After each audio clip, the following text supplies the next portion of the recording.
إن الحمد لله نحمده ونستعينه ونؤمن به ونتوكل عليه ونعوذ بالله من شرور أنفسنا ومن سيئات أعمالنا من يهده الله فلا مضل له ومن يضلل فلا هادي له وأشهد أن لا إله إلا الله وحده لا شريك له وأشهد أن محمدا عبده ورسوله أرسله بالهدى ودين الحق ليظهره على الدين كله ولو كره المشركون اللهم صل على محمد وعلى آل محمد كما صليت على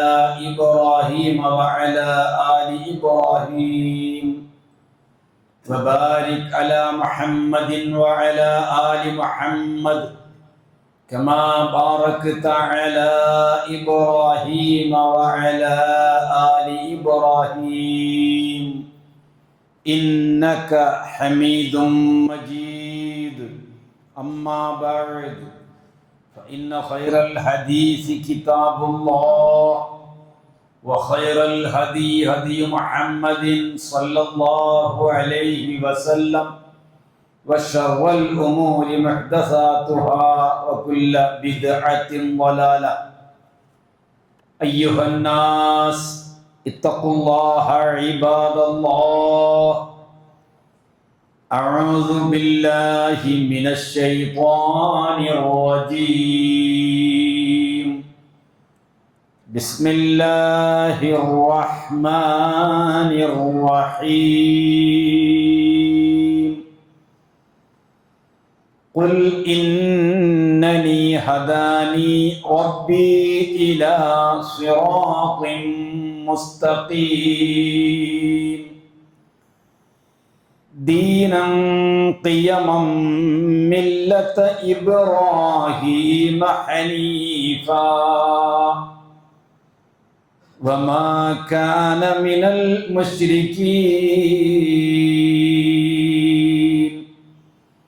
قل إن صلاتي ونسكي ومحياي ومماتي لله رب العالمين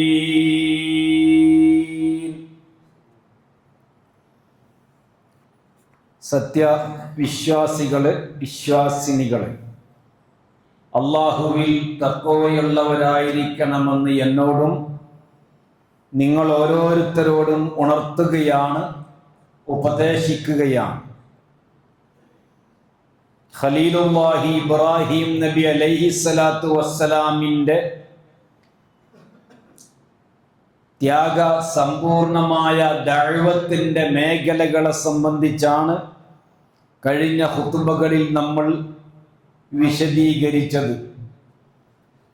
അദ്ദേഹം തൗഹീദ് സ്ഥാപിച്ചെടുക്കുവാൻ വേണ്ടി പ്രമാണങ്ങളുടെ അടിസ്ഥാനത്തിൽ തൻ്റെ പിതാവിനോടും ജനങ്ങളോടും രാജ്യം ഭരിച്ചിരുന്ന ഭരണാധികാരിയോടും വളരെ സ്പഷ്ടമായ രീതിയിൽ അവരെ ചിന്തയെ തൊട്ടുണർത്തുന്ന രീതിയിൽ ഇബ്രാഹിം നബി അലൈഹിസ്സലാത്തു വസ്സലാം അവരോട് സംവാദങ്ങൾ നടത്തുകയും ന്യായവാദങ്ങൾ നടത്തുകയും വാദ പ്രതിവാദങ്ങൾ നടത്തുകയും ചെയ്തു.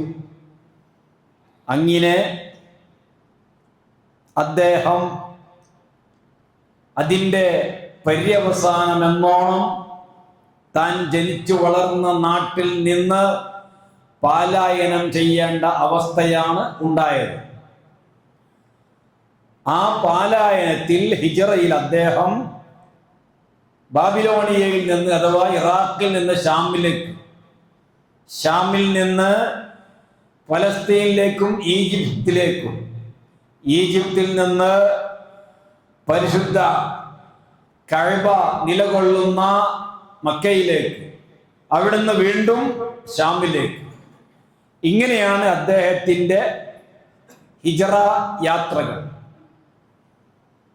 ഈജിപ്തിൽ നിന്ന് മക്കയിലേക്ക് അദ്ദേഹം പ്രവേശിക്കുമ്പോൾ അദ്ദേഹത്തിന്റെ കൂടെ ഉണ്ടായിരുന്ന ഉമ്മു ഇസ്മായിൽ എന്ന ഹാജറ ബീവി ഒരു കുഞ്ഞിന് ജന്മം നൽകിയിട്ടുണ്ടായിരുന്നു.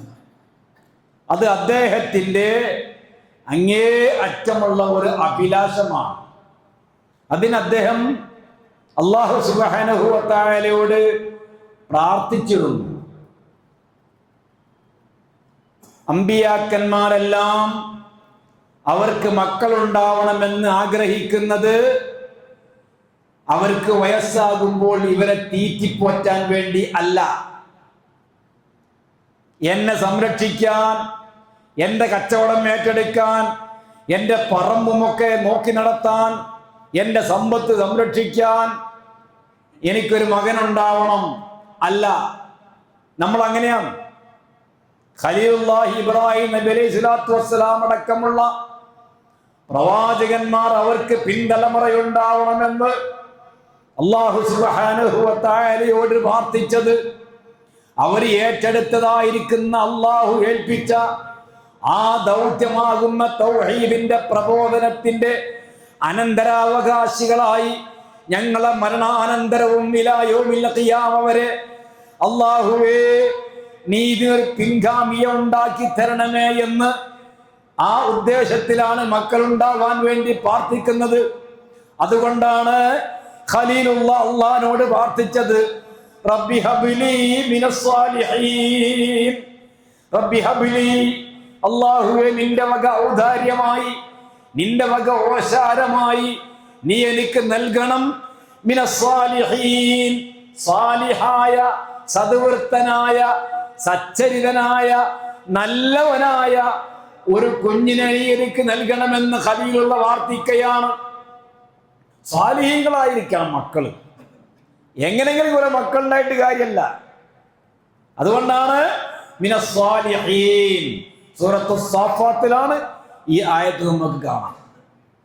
അദ്ദേഹത്തിന് 86 വയസ്സ് ചരിത്രത്തിൽ കാണാം. അങ്ങനെ കുഞ്ഞുണ്ടായി. 2 വയസ്സാകുമ്പോൾ ഈ കുഞ്ഞിനെയും കൂട്ടി മക്കയിലേക്ക് പ്രവേശിച്ച് ആ മക്കയിലെത്തിയപ്പോൾ അള്ളാഹുവിന്റെ ഒരു കൽപ്പന, അതാണ് ഖലീലുല്ലാഹി ഇബ്രാഹിം നബി അലൈഹി സ്വലാത്തു വസ്സലാം അള്ളാഹുവിന്റെ കൽപ്പനകൾ ശിരസാ വഹിക്കുന്നതിൽ ഒട്ടും ശങ്കിക്കാത്തവൻ, ഒട്ടും മടിയില്ലാത്തവൻ, ഒന്നും പേടിക്കാത്തവൻ, ആരെയും കൂസാത്തവൻ, ആരെയും ചൂളാത്തവൻ. ഏറ്റെടുത്ത ഉത്തരവാദിത്വം കൽപ്പനകൾ നേരെ നടപ്പിൽ വരുത്തുക. ഒന്നിനെയും പേടിക്കാനില്ല, ഭൗതികമായ ഒന്നിനെയും ഭയപ്പെടാനില്ല, അള്ളാഹനെ മാത്രമേ പേടിക്കാനുള്ളൂ. അതുകൊണ്ട് അല്ലാഹു സുബ്ഹാനഹു വ തആല ഈ 2 വയസ്സായ കുഞ്ഞിനെയും അഥവാ മുലകുടി പ്രായത്തിലുള്ള കുഞ്ഞിനെയും അതിന്റെ മാതാവാകുന്ന ഉമ്മു ഇസ്മായിലിനെയും ഹറമിന്റെ അടുത്ത്, ഇന്നത്തെ ഹറമിന്റെ പരിസരമാകുന്ന സംസം കിണറിന്റെ അടുക്കലുള്ള ഒരു മരച്ചുവട്ടിൽ എത്തിച്ചു പോകണമെന്ന് അള്ളാഹു കൽപ്പിക്കുകയാണ്. നമ്മളോ അള്ളാഹ് പറഞ്ഞാൽ മതി, നമ്മളെ ഭാര്യയും മക്കളും ഒന്ന് വയലെന്ന് നമ്മൾ പറയാ, വയന്ന് തന്നെയാണ്. ഒരു വയലിച്ചയില്ല. അതൊക്കെ നമ്മൾ മനസ്സിലാക്കുമ്പോഴാണ്. അപ്പൊ നമുക്ക് മില്ലത്ത് ഇബ്രാഹിം നമ്മൾ അവലംബിച്ചിട്ടുണ്ടോ, പിൻപറ്റിയിട്ടുണ്ടോ, ഏറ്റെടുത്തിട്ടുണ്ടോ? അത് വേണം ചിന്തിക്കാം. തൗഹീദ് തന്നെ കൃത്യമാക്കുന്ന വിഷയത്തിൽ പലപ്പോഴും ഇടർച്ചയും തകർച്ചയും ഇടയിളക്കവും സംഭവിക്കുന്ന നമ്മൾ മില്ലത്ത് ഇബ്രാഹിം നബി അലൈഹി സ്വലാത്തു വസ്സലാമിന്റെ ആദർശം, അദ്ദേഹം ശിരസാ വഹിച്ച അള്ളാന്റെ കൽപ്പനകൾ അതുപോലെ പിൻപറ്റാൻ ബാധ്യസ്ഥരാണ്. അതിന്റെ ഒന്നാമത്തെ ഉദാഹരണമാണ് ഇവിടെ ഇട്ടേച്ചുകൊണ്ട് നീ പോകണമെന്ന് അല്ലാഹു സുബ്ഹാനഹു വ തആല കൽപ്പിക്കുകയാണ്. അന്നത്തെ മക്കയുടെ അവസ്ഥ ഇന്നത്തെ മക്കയല്ല, ഇന്നത്തെ രീതിയിലല്ല.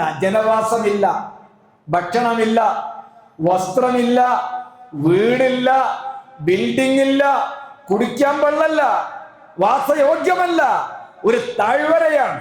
ഒരു വാദി എന്ന് പറയും അറബിയിൽ. ആ താഴ്വരയിൽ ഇട്ടേച്ചു കൊണ്ട് പോകണം എന്നാ അള്ളാഹുവിന്റെ കൽപ്പന. അങ്ങനെ ആ കൽപ്പന കേട്ട മാത്രയിൽ ഖലീലുള്ള നടന്നകലുകയാണ്. ഈ പറക്കമുറ്റാത്ത കുഞ്ഞിനെയും ഈ മുലയൂട്ടുന്ന മാതാവിനെയും ഇട്ടേച്ചുകൊണ്ട് അല്പം തോൽപാത്രത്തിൽ അല്പം വെള്ളമുണ്ട്, അല്പം ഈത്തപ്പഴവും ഓരോ കയ്യിലുണ്ട്. അത് തീർന്നു പോയാൽ പിന്നെ ആര് കൊടുക്കും? അത് അവസാനിച്ചു പോയാൽ ആര് കൊടുക്കുമെന്ന യാതൊരു ചിന്തയുമില്ല, യാതൊരു അറിവുമില്ല, വേറെ മനുഷ്യരുമില്ല. പക്ഷേ അള്ളാഹുവാണ് എന്നോട് കൽപ്പിച്ചത്. ഞാനിതാ പോകുന്നു, അകന്ന് പോവുകയാണ്. ഇമാം ബുഖാരി റഹിമഹുല്ലാഹ് റിപ്പോർട്ട് ചെയ്യുന്ന ഹദീസിൽ കാണാം, പിന്നെ അദ്ദേഹം തിരിഞ്ഞു നോക്കാണ്ട് പോവുക. ആരാ പെട്ടത്? മോനെയും ഭാര്യനെ. നമ്മളാണെങ്കിലോ ഭാര്യ ഇവിടുന്ന് ഓട്ടോറിക്ഷയിൽ ഭാര്യ വീട്ടിലേക്ക് അയക്കാന്നെങ്കിൽ, അല്ല എത്തിയാ, അല്ല ഞാൻ എത്തിയില്ലേ, പൈസ കൊടുത്തില്ലേ, ഇനി കൊടുക്കണ്ട, ഞാൻ കൊടുത്തോളാം അല്ലേ? എത്ര വട്ടത്തിന് കണക്കില്ല. ഇതോ ഒരു വർത്താനമില്ല, നേരെ പോവാ. ആ സന്ദർഭത്തിൽ അദ്ദേഹത്തിന്റെ പിന്നാലെ പോവുകയാണ് ഭാര്യയാകുന്ന ഉമ്മു ഇസ്മായിൽ. കണ്ണ് മറയുന്ന, മറഞ്ഞു പോകുന്ന, കാഴ്ച മറയുന്ന അവസ്ഥയിലേക്ക് എത്തുമ്പോൾ ഉമ്മു ഇസ്മായിൽ ചോദിക്കുകയാണ്, അല്ലാഹു അമറക ബിഹാദാ, ഇത് അള്ളാഹു നിങ്ങളോട് കൽപ്പിച്ച കാര്യമാണോ? പറക്കമുറ്റാത്ത ഈ കുഞ്ഞിനെയും മുലയൂട്ടുന്ന അതിന്റെ മാതാവാകുന്ന എന്നെയും ഭക്ഷണമില്ലാത്ത, വസ്ത്രമില്ലാത്ത, വെള്ളമില്ലാത്ത, യാതൊരു വിലേനയുള്ള താമസ സൗകര്യവുമില്ലാത്ത ഇവിടെ ഇട്ടേച്ചു പോകണമെന്ന് അല്ലാഹു അമറക ബിഹാദാ, ഇത് അള്ളാഹു കൽപ്പിച്ചതാണോ? ഖാല നഅം, ദൂരെ നിന്നും അദ്ദേഹം മറുപടി പറയാൻ, അതേ, അള്ളാഹു കൽപ്പിച്ചതാണ്. ഇദൻ ലാ യുളയ്യുനാ, എങ്കിൽ അള്ളാഹു ഞങ്ങളെ കൈവിടുകയില്ല, ഞങ്ങളെ പാഴാക്കയില്ല, ഞങ്ങളെ നിരാലംബരാക്കയില്ല എന്ന് ഉറക്കെ വിളിച്ചു പറയുകയാണ് ഉമ്മു ഇസ്മായിൽ. നമ്മളിപ്പോ ഒരു ദഅവത്തിന്റെ ആവശ്യാർത്ഥം പ്രസംഗം കേൾക്കാൻ വേണ്ടി പോയി, അരമണിക്കൂർ വൈകിയാൽ നമ്മളെ ഭാര്യമാരെന്താ പറയാ, എത്ര സമയമായി നിങ്ങളെ കാത്തിരിക്കുന്നു, എന്തെന്നത് 9 മണിയായില്ലേ, 9:30 ആയില്ലേ, ഇത് മണിയൊന്നുമില്ല, പോവാം. സഹോദരിമാർ മനസ്സിലാക്കണം, മില്ലത്ത് ഇബ്രാഹിം അവലംബിക്കുക എന്ന് പറഞ്ഞാൽ കുറച്ച് ബുദ്ധിമുട്ടുള്ള പണിയാണ്. എങ്കിൽ അള്ളാഹു ഞങ്ങളെ കൈവിടുകയില്ല. ഇതല്ലാ യുളയ്യുനാ, ഇമാം ബുഖാരി റഹിമഹുല്ലാഹ് റിപ്പോർട്ട് ചെയ്ത ഹദീസ. പിന്നെ അദ്ദേഹത്തിന്റെ പ്രാർത്ഥനയുണ്ട്, അത് നമ്മൾക്ക് ആ പ്രാർത്ഥന ഒന്നാകെ പറയുമ്പോൾ വിശദീകരിക്കാം. ഇതാണ് അള്ളാഹുവിന്റെ കൽപ്പന ശിരസാ വഹിക്കുന്നതിൽ ഖലീലുള്ളാഹിയുടെ മാതൃക. ഇതില് മോനും ഉമ്മയും ഉപ്പയും 3 ആളും ബന്ധപ്പെട്ട കാര്യമാണ്. അങ്ങനെ അദ്ദേഹം പോയി. തിരിച്ചു വരുന്നത് മകൻ കുറച്ച് പ്രായം എന്ന് പറഞ്ഞാൽ കുറച്ച് അദ്ദേഹത്തിന്റെ കൂടെ നടക്കുന്ന പ്രായമായപ്പോൾ എന്നാണ് ഖുർആൻ പറയുന്നത്. ചരിത്രത്തിൽ കാണാം 10-13 വയസ്സ് എന്ന്. അതാണ് പരിശുദ്ധ ഖുർആനിൽ അല്ലാഹു സുബ്ഹാനഹു വ തആല വീണ്ടും പറയുന്നു രണ്ടാമത്തെ കാര്യം, ഫലമ്മാ ബലഗ മഅഹു സഅയ ഖാല യാ ബുനയ്യ ഇന്നി അറാ ഫിൽ മനാമി അന്നി അസ്ബഹുക ഫൻദുർ മാദാ തറാ. രണ്ടാമത്തത് ഫലമ്മാ, തിരിച്ചു കൊണ്ടു ഷാമെന്ന്. അപ്പോഴേക്കും മോൻ കുറച്ച് വലുപ്പം വെച്ചിട്ടുണ്ട്, കൂടെ നടക്കാനുള്ള പ്രായമായിട്ടുണ്ട്, പോകുമ്പോൾ 2 വയസ്സാണ്. ഫലമ്മാ ബലഗ മഅഹു അസ്സഅയ, ഇബ്രാഹിം നബിയോട് കൂടെ നടക്കുന്ന ആ പ്രായത്തിലേക്ക് മകനെത്തിയപ്പോൾ അല്ലാഹു സുബ്ഹാനഹു വ തആല സ്വപ്ന ദർശനം നൽകുകയാണ്. അമ്പിയാക്കന്മാരുടെ സ്വപ്ന ദർശനം വഹ്യാണ്. റുയൽ അംബിയാഇ വഹ്യുൻ. എന്തെന്ന്? നീ എന്റെ മോനെ അറക്കണം, ഈ കുഞ്ഞിനെ അറക്കണം. ദ്വാരന്ന് അള്ളാഹു നൽകി. തേച്ച് പോകാൻ വേണ്ടി പറഞ്ഞ് തേച്ച് പോയി. തിരിച്ചു വന്നപ്പോ ഈ മോനെ നീ അറക്കണം. എങ്ങനെ ഇത് മോഹനോട് പറയുന്നു? ഹേയ്, ആരാന്ന്? ഖലീലുള്ളയാന്ന്. അള്ളാഹു പറഞ്ഞതല്ലേ, യാ ബുനയ്യ, മോനെ, എനിക്ക് അള്ളാന്റെ വഹയുണ്ട്, നിന്നെ അറുക്കണമെന്ന്. നിന്റെ അഭിപ്രായം എന്താണെന്ന് ഇസ്മായിൽ അലൈഹിസ്സലാത്തു വസ്സലാമിനോട് പിതാവ് ആരാഞ്ഞപ്പോൾ പിതാവിനെക്കാളും ശക്തനായ ആള് മകൻ, നിങ്ങൾക്ക് അള്ള എന്താണോ കൽപ്പിച്ചത് അത് നടപ്പിൽ വരുത്താം, ഞാൻ ക്ഷമിച്ചു കൊള്ളാം, ക്ഷമാലുക്കയിൽപ്പെട്ടവനായി നിങ്ങൾക്ക് എന്നെ കാണാൻ കഴിയുന്നതാണ് എന്ന് മോന്റെ മറുപടി. കാരണം എന്താ? ഒരു മനുഷ്യനെ ബലി കഴിപ്പിക്കുക എന്നുള്ളത് ഇസ്ലാമിൽ ഇല്ലാത്ത കാര്യമാണ്. ഇതൊരു പരീക്ഷണമാണ്. അതാണ് ഇബ്രാഹിം റബ്ബുഹു ബികലിമാത്തിൻ ഫഅതമ്മഹുന്ന. അല്ലാഹ് ചില കാര്യങ്ങൾ പറഞ്ഞുകൊണ്ട് ഇബ്രാഹിം നബിയെ പരീക്ഷിച്ചു, അതെല്ലാം ഇബ്രാഹിം പൂർത്തിയാക്കി. ഫഅതമ്മഹുൻ. അപ്പൊ അല്ലാഹ് പറഞ്ഞു, ഇന്നി ജാഇലുക ലിന്നാസി ഇമാമ, നിന്നെ ഞാൻ ജനങ്ങൾക്ക് മാതൃകാ യോഗ്യനാക്കുകയാണ്. ആ മാതൃകയാണ് നമ്മളിപ്പോ അറിയുന്നത്.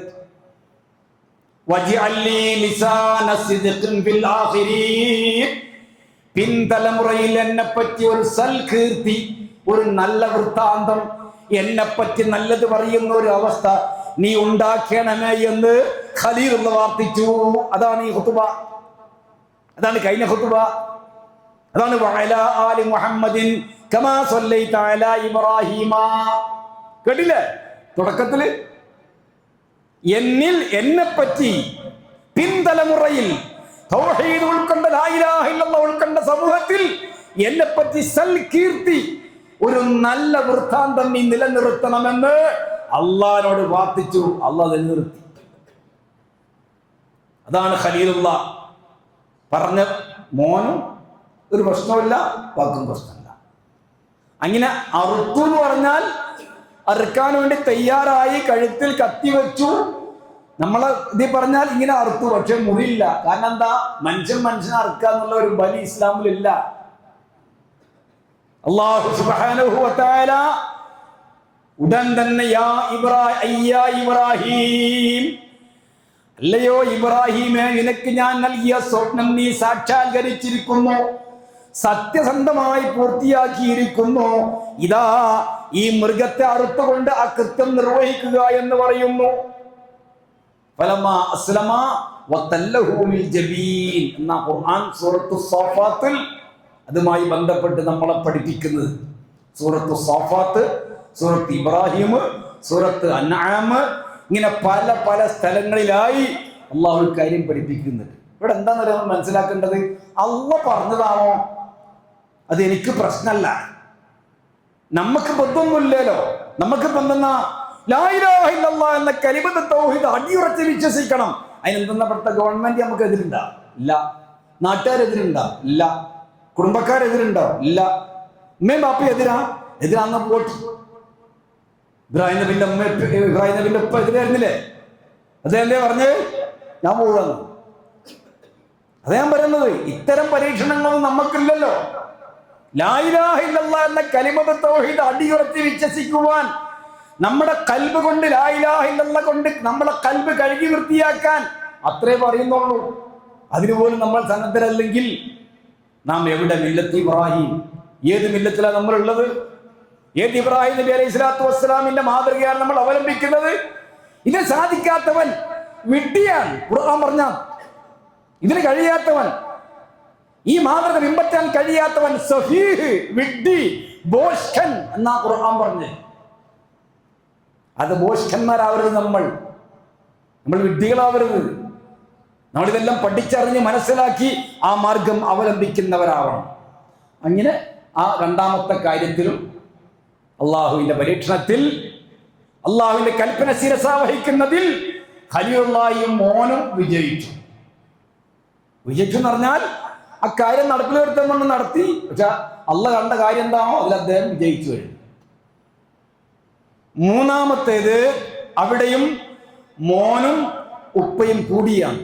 രണ്ടാമത്തേലും മോനുപ്പയാണ്. എന്താ? വയജഅൽനൽ ബൈത മസാബത്തൽ ലിന്നാസി വഅംനാ. സൂറത്ത് അൽ ബഖറ 125-ാമത്തെ ആയത്തിന്റെ പകുതി ഭാഗം. വഅഹിദ്നാ, നമ്മൾ ഇതാ വിവരം നൽകുകയാണ്, അറിയിപ്പ് കൊടുക്കുകയാണ്. ഇലാ ഇബ്രാഹിം വ ഇസ്മാഈല, ഇബ്രാഹിം നബി അലൈഹിസ്സലാത്തു വസ്സലാമിനും കൂടെയുള്ള മകൻ ഇസ്മായിൽ അലൈഹിസ്സലാത്തു വസ്സലാമിനും, രണ്ടാളോടും കൂടെ അള്ളാഹ് മൂന്നാമത്തെ ഒരു കാര്യം ഏൽപ്പിക്കുകയാണ്. അതെന്താ? അൻ തഹിറ ബൈതിയ ലിത്വാഇഫീന വൽ ആകിഫീന വറുക്കഇ സുജൂദ്. നിങ്ങൾ എന്ത് വേണം? എൻ്റെ ബൈത്തിനെ, ബൈത്തിയ എന്ന് പറഞ്ഞ അള്ളാഹ്, എൻ്റെ ബൈത്ത് നിങ്ങൾ ശുദ്ധീകരിക്കണം, വൃത്തിയാക്കണം. അവിടെ ഒരു ബിൽഡിംഗ് ഉണ്ടാക്കണം എന്നല്ല, അവിടെ നല്ല പാങ്ങിന് ബിൽഡിംഗ് ഉണ്ടാക്കി വൈകടിക്കാന്നല്ല. അത് നമുക്ക് ശേഷം പറയുമ്പോൾ മനസ്സിലാവും. ആർക്ക് വേണ്ടി? ലിത്വാഇഫീന, അവിടെ പ്രദക്ഷിണം നടത്തുന്ന, കാലാന്തരത്തിൽ തവാഫിന് വരുന്ന, ലബ്ബൈക അല്ലാഹുമ്മ ലബ്ബൈക ലബ്ബൈക ലാ ശരീക ലക ലബ്ബൈക എന്ന് വിളിച്ചുകൊണ്ട് ഉത്തരം നൽകിയും കൊണ്ട് അവിടെ വരുന്ന തവാഫ് ചെയ്യുന്ന ആളുകൾക്ക് വേണ്ടി ശിർക്കിന്റെ മുഴുവൻ ലാഞ്ചനയിൽ നിന്നും എൻ്റെ ബൈത്തിനെ നിങ്ങൾ രണ്ടാളും കൂടി വൃത്തിയാക്കണം, ശുദ്ധീകരിക്കണം. അതെങ്ങനെ? സോപ്പിട്ട് കഴിയുക, വെള്ളടിച്ചിങ്ങേറ്റ് അല്ല. അതാണ് ഖത്താദ റളിയല്ലാഹു അൻഹു, സഈദ് ഇബ്നു ജുബൈർ എന്നീ പണ്ഡിതന്മാർ രേഖപ്പെടുത്തുന്നത്. ഐ ബിലാ ഇലാഹ ഇല്ലല്ലാഹി മിനശ് ശിർക്ക്, ലാ ഇലാഹ ഇല്ലല്ലാഹ് കൊണ്ട് എൻ്റെ ബൈത്തിനെ നിങ്ങൾ ശുദ്ധീകരിക്കണം. എന്തിൽ നിന്ന്? ചളിയിൽ നിന്ന, മണ്ണിൽ നിന്ന, പൊടിയിൽ നിന്ന അല്ല, മിനശ് ശിർക്ക്. അതാ ശിർക്കിൽ നിന്ന്. അതാണ് സഈദ് ഇബ്നു ജുബൈർ റളിയല്ലാഹു അൻഹു പറഞ്ഞത്. കാലാന്തരത്തിൽ ശിർക്കിന്റെ ലാഞ്ചനയിലേക്ക് തിരിച്ചു പോകപ്പെട്ട എൻ്റെ ബൈത്തും അതിന്റെ പരിസരവും ഈ വരുന്ന ഹാജിമാർക്ക് വേണ്ടി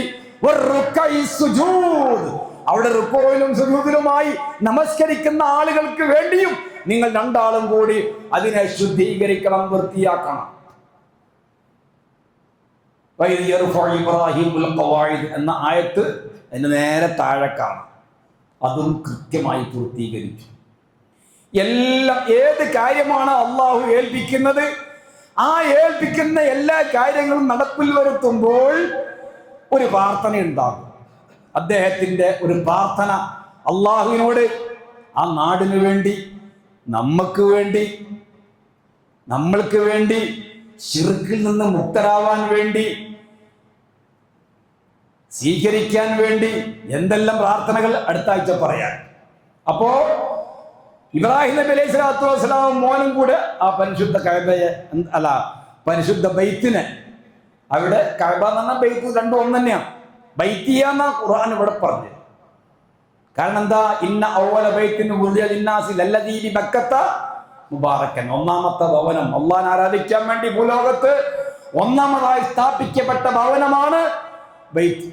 മസ്ജിദുൽ ഹറാം എന്നൊക്കെ പറയുന്ന, കഅബ എന്നൊക്കെ പറയുന്ന ആ സ്ഥലം ശുദ്ധീകരിക്കാൻ വേണ്ടി പറഞ്ഞു, വൃത്തിയാക്കി. അതുകൊണ്ടാണ് അവിടെ മഖാമു ഇബ്രാഹിം, ഹിജ്ർ ഇസ്മായിൽ. ഹജ്ജിന് പോയ ആൾക്കാർക്ക് അറിയാം, ഇന്നും നിലനിൽക്കുന്ന ആ രണ്ടെണ്ണം.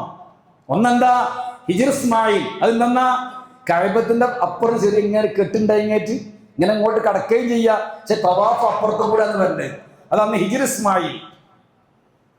മഖാം ഇബ്രാഹിം എന്ന് പറഞ്ഞാലോ കുറച്ചും കൂടെ ഇപ്പുറത്ത്. ഇന്നൊരു ലൈറ്റ് എല്ലാം കൊടുത്തിങ്ങേറ്റ് ഇങ്ങനെ കാണാം, അവിടെ ഒരു ഇതെല്ലാം വെച്ചിങ്ങേറ്റ്.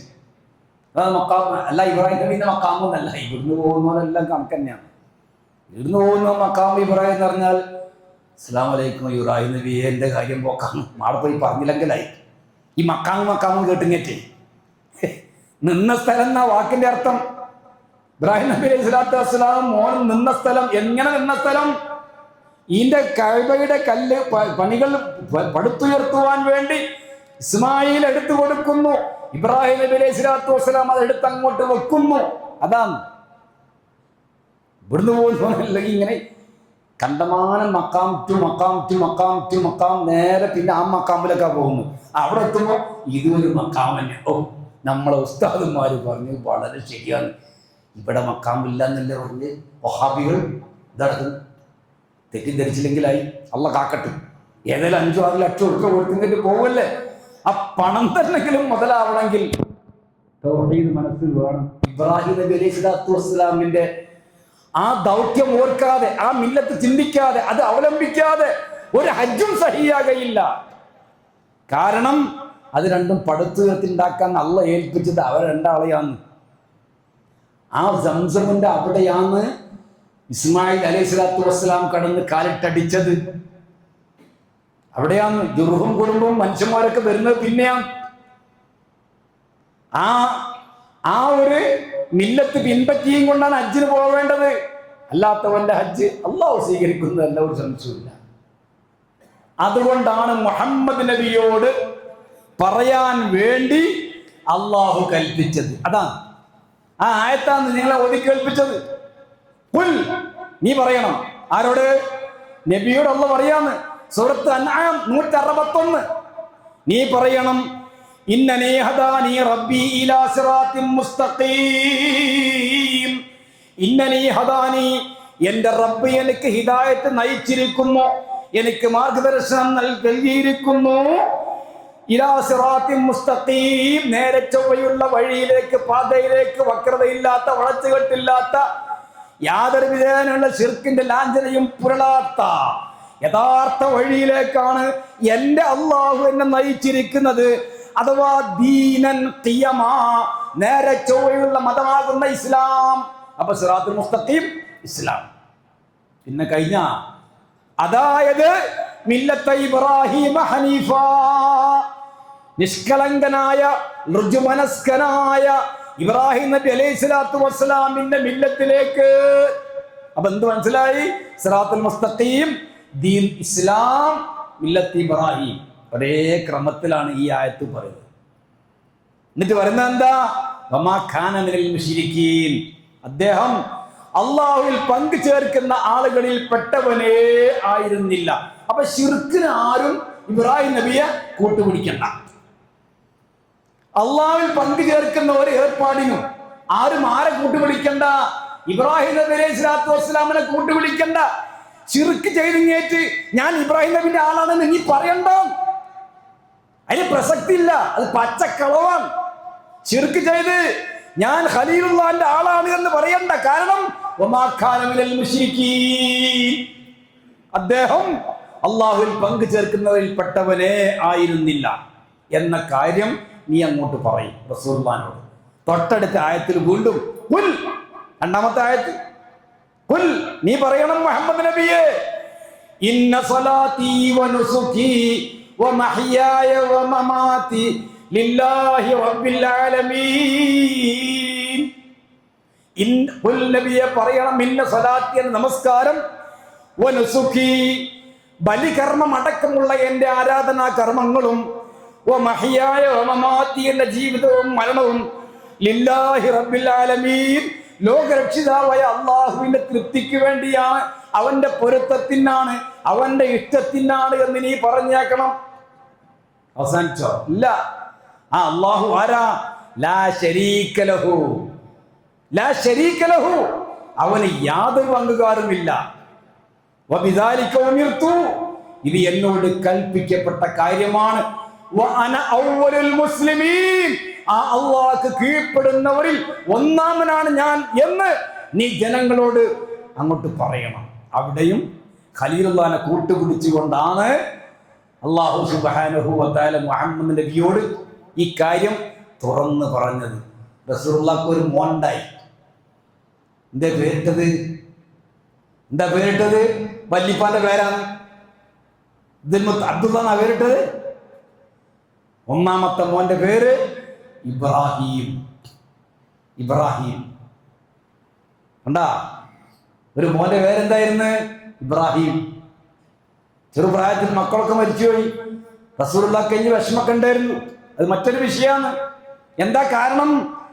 ഈ പാരമ്പര്യം നിലനിർത്തുന്ന പേരിൽ വരെ ആ ആദർശം സ്വീകരിക്കുന്നവനായിരിക്കണം എന്ന കണിശത റസൂലുള്ളാഹിക്ക് ഉണ്ടായിരുന്നു. അതാണ്. അതുകൊണ്ടാണ് മുഹമ്മദ് റസൂലുള്ളാഹി പറഞ്ഞത്, നിങ്ങൾ പ്രഭാതത്തിൽ നിന്ന് എഴുന്നേൽക്കുമ്പോഴും റസൂലുള്ള പറയുന്നു ഇബ്രാഹിം നബിയുടെ മില്ലത്ത് പറഞ്ഞോളണം. ഉറക്കിൽ നിന്ന് എഴുന്നേൽക്കുക, നമ്മൾ ഉറക്കത്തിൽ നിന്ന് കിടക്കപ്പാഴയിൽ നിന്ന് എഴുന്നേൽക്കുക. ആ സന്ദർഭത്തിൽ അസ്ബഹ്നാ അലാ ഫിത്രത്തിൽ ഇസ്ലാം, ഞങ്ങൾ യഥാർത്ഥ ഇസ്ലാമിന്റെ പ്രകൃതിയിലാണ് ഞങ്ങൾ നേരം പുലർന്നിരിക്കുന്നത്. കലിമത്തിൽ ഇഖ്ലാസ്, ലാ ഇലാഹ ഇല്ലല്ലാഹ് എന്ന കലിമത്തിലൂടെയാണ് ഞങ്ങൾ ഇതാ കടക്കപ്പാഴയിൽ നിന്ന് എഴുന്നേൽക്കുന്നത്. സുന്നത്തി നബിയിനാ മുഹമ്മദിൻ സല്ലല്ലാഹു അലൈഹി വസല്ലം, അല്ലാഹുവിന്റെ റസൂലിന്റെ ചര്യപ്രകാരവുമാണ്. അവസാനിച്ചില്ല. മില്ലത്തി അബീനാ ഇബ്രാഹിം, ഞങ്ങളെ പിതാവാകുന്ന ഇബ്രാഹിമിന്റെ മില്ലത്തിലൂടെയാണ് ഞങ്ങൾ ഇതാ ഉയർന്ന് അഥവാ കടക്കപ്പായയിൽ നിന്ന് എഴുന്നേൽക്കുന്നത് എന്ന് നിങ്ങൾ പറയണം. ഉബയ്യ് ഇബ്നു കഅബ് റളിയല്ലാഹു അൻഹുവിൽ നിന്ന് ഇമാം അഹ്മദ് റിപ്പോർട്ട് ചെയ്യുന്നു. ഇബ്രാഹിം നബിയെ എവിടെ പറഞ്ഞാലും ഹനീഫൻ മുസ്ലിമൻ വമാ കാന മിനൽ മുശ്രിക്കീൻ, വമാ കാന മിനൽ മുശ്രിക്കീൻ. ഈ ഹദീസിലാണ് അദ്ദേഹം അങ്ങനെയായിരുന്നു, ഹനീഫ്. ഈ ഹുനഫാകൾ എന്ന് പറയുന്ന ഒരു വിഭാഗം ഉണ്ടായിരുന്നു എന്നാണ്. മുഹമ്മദ് നബി സല്ലല്ലാഹു അലൈഹി വസല്ലം വരുന്നതിന് മുന്നേ അവരെ പറ്റി പരിശോധിക്കുമ്പോൾ അവരാരാ? ഫരീഖുൻ, ഒരു വിഭാഗം ആളുകളായിരുന്നു. യുൻജിറൂന അശ്ശിർക, ശിർക്കിനെ ശക്തമായി എതിർക്കുന്നവർ.